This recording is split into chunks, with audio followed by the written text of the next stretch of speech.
Greetings everyone, and welcome to the weekly Facebook Live Bible Study, Week 9.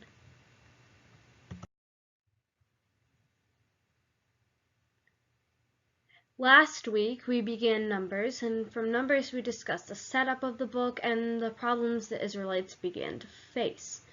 We also began John, and we talked about the author, John himself, and the purpose of the book. We also talked about the significance and what occurred in the first 12 chapters.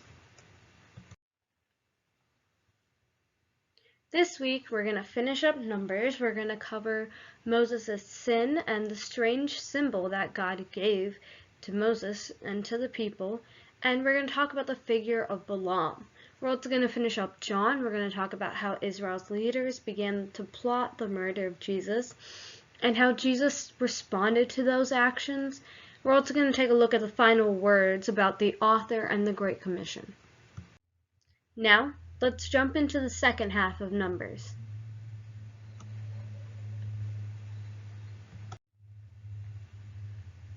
So last week we left off with the Israelites starting to complain about their thirst, and they asked why Moses even brought them out of Egypt in the first place.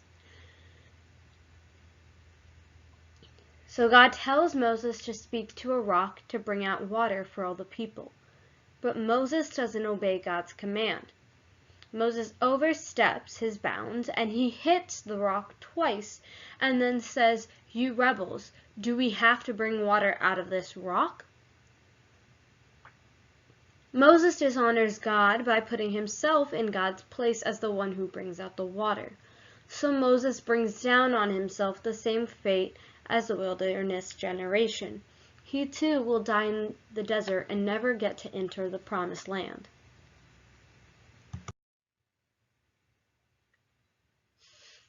After this, the Israelites rebel yet again, and God brings a very strange judgment upon them.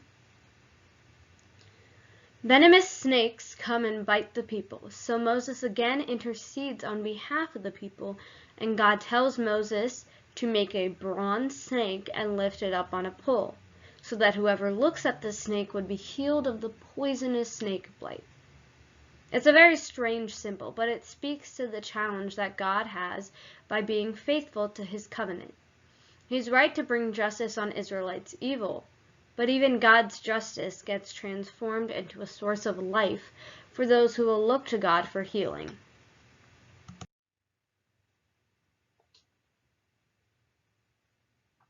From here, the people head into the plains of Moab. The first part of this focuses on the strange figure of Balaam. The king of Moab is freaked out at this huge group of people traveling through his territory, so he hires a pagan sorcerer, Balaam, to pronounce curses on Israel. Now 3 different times Balaam finds that he cannot curse them. He can only utter blessings upon Israel. This is a remembrance of God's promise to Abraham in Genesis 12. God gives Balaam a vision about a future Israelite king who will one day bring God's justice to all of the nation. This vision recalls Jacob's promise to Judah in Genesis chapter 49. It also shows God's grace. While God brings partial acts of judgment on Israel, he's also kept showing mercy, providing food and water along the way. The wilderness stories are retold time and time again by later biblical prophets, poets, and even by the apostles in the New Testament. These stories serve as a warning that while God will remain faithful to his covenant promises, he will also allow his people to walk away in rebellion and face the consequences.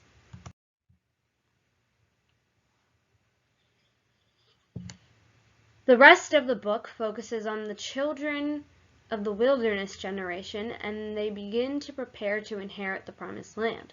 They take another census of the new generation, then they go on and win a number of battles with the people groups around them, and then a few tribes even begin to settle the promised land. Until the book ends with the new generation poised to enter into the land, and Moses is about to deliver his final words before he dies and is buried.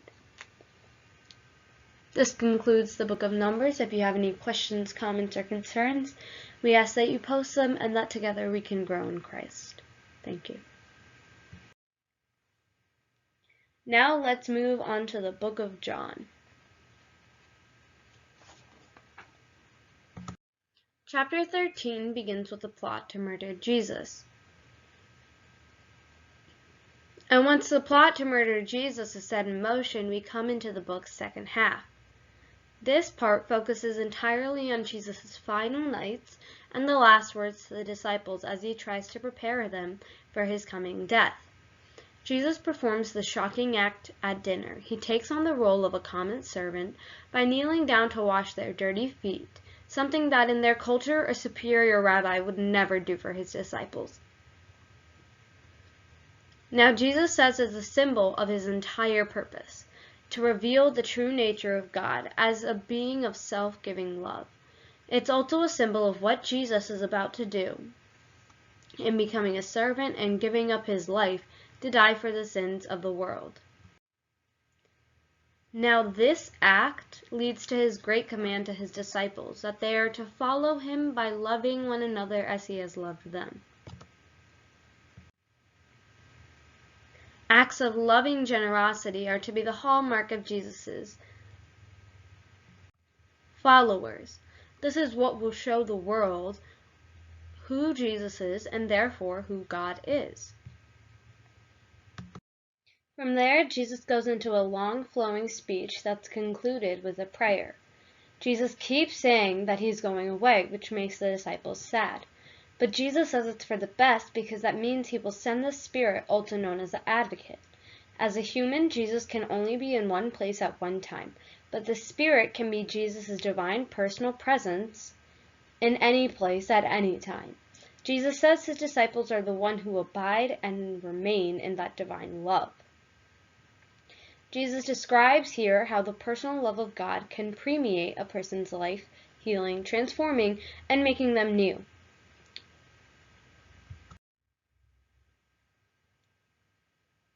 Jesus also promises that the Spirit will empower his followers to carry on his mission to the world. Later, the Jewish leaders send soldiers to Jesus and arrest him.